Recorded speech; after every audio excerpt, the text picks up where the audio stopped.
Women empowerment is essential for the participation of women in the different aspects, whether it be in the economic area or in the political or even in social protection related issues.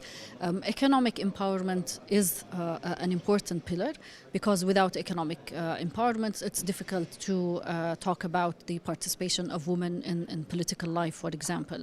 The modernization vision covers many areas where I believe gender and women empowerment should be integrated, and this has been reflected in the engendered strategy for women.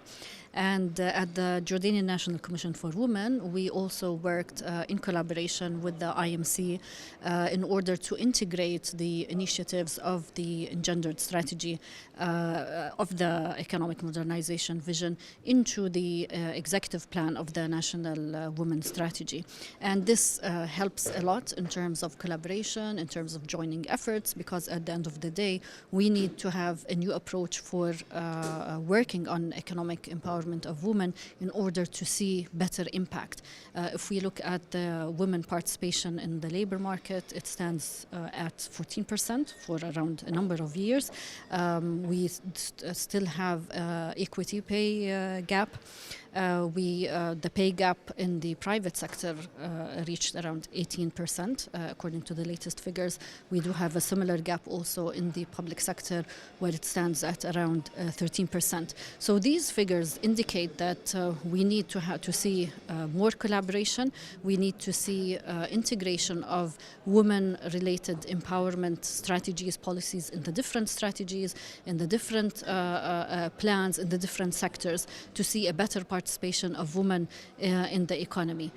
There are several challenges in place. For example, the glass ceiling effect that we see in the private sector, in the companies.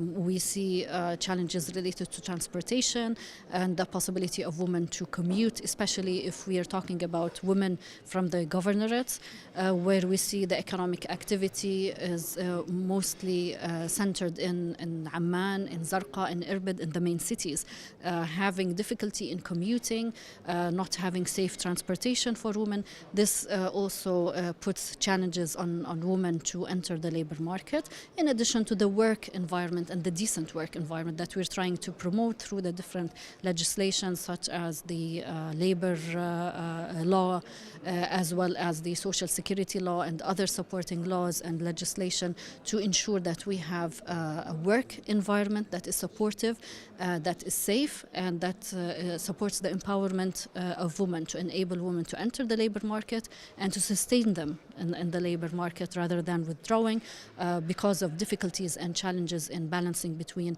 work commitments and family commitments.